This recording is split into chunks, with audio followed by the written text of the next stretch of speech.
We know a lot about the sea and the creatures that live in it. For example, the octopuses. Animals which in their larval phase are not as they seem, dirty specks in the water, but rather interesting, complex beings. We can calculate the age of many fish from the rings that appear on the otoliths, the bones of the inner ear. And we know that the plankton, the invisible substance that enriches the waters, if looked at properly, is not invisible at all. We know a lot, but we need to know a lot more. The Spanish Oceanography Institute monitors, studies and investigates the populations of algae, fish, mollusks and crustaceans. It also monitors the temperature, the salinity, the nutrients and the contamination of waters at many points and at very different depths. It does so constantly, every month, every year.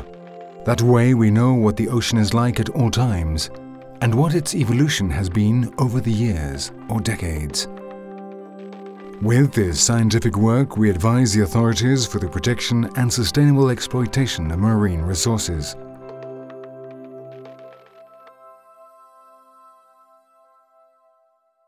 The Institute was founded in 1914, but the story perhaps goes back to the expeditions of Reguart, Malespina, Corne de Saavedra, and other illustrious men.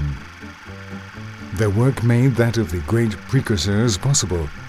Augusto González de Linares, the creator in 1886 of the maritime station of Santander, and Odón de Buen y del Cos, founder of the laboratories in Palma de Mallorca and Malaga, and of the Spanish Oceanography Institute itself.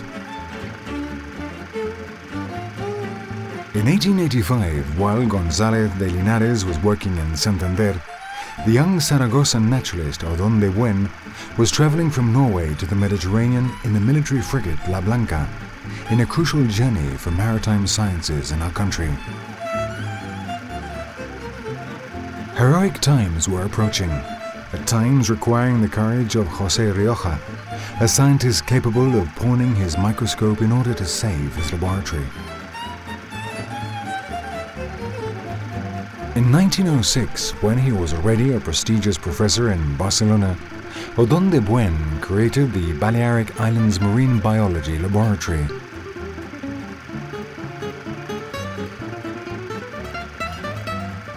The first oceanographic ship of the Palma Center, a sailing ship, bore the name of Odón de Buen's mentor, La Case Dutier. During its 100 years of existence, eminent scientists have worked at the Balearic Islands Center, such as the sons of the founder, Rafael and Fernando de Buen, and the teachers Francisco de Paula Navarro, Miguel Masutí Alzamora, and Miquel Oliver, among others. Right from the start, the Institute's international activity has been intense, thanks to Odón de Buen's friendship with Prince Albert of Monaco, a great sponsor of oceanography.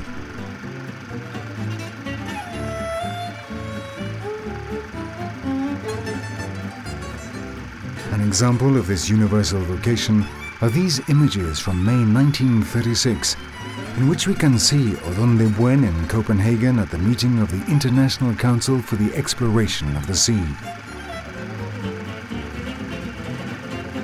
As happened when it was at Porto Pi in a building that now forms part of the Palma Naval Base, the Balearic Islands Oceanography Center works for knowledge of the sea, and also the seabeds, which are an increasingly familiar landscape for scientists.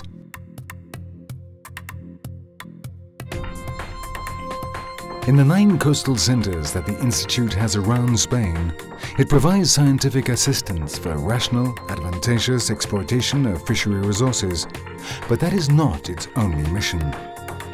It is not simply a matter of knowing when to fish for tuna, turbot or sardines, but also of investigating seaweed cultivations and fish. And this is done with the help of modern biotechnology techniques. For the monitoring of pollution and the physical-chemical studies of the waters, It has equipment of the latest generation, sometimes very sophisticated. The Institute works naturally at sea. With the 6 ships it owns, plus 3 others belonging to other institutions, it carries out constant surveying, sample collection, and capture campaigns and different studies. This it does both along our coasts and in distant waters, in Gran Sol, the Saharan fishing grounds, Newfoundland, the Antarctic. The work on board is not always easy, and is not without its dangers. But the core work of this Sea Research Institute is perhaps not the major expeditions or spectacular findings, important though they undoubtedly are. The essential thing is probably the constant efforts, in the spirit of Professor Rioja, the systematic routine of the laboratories, the tireless daily surveys of the ships.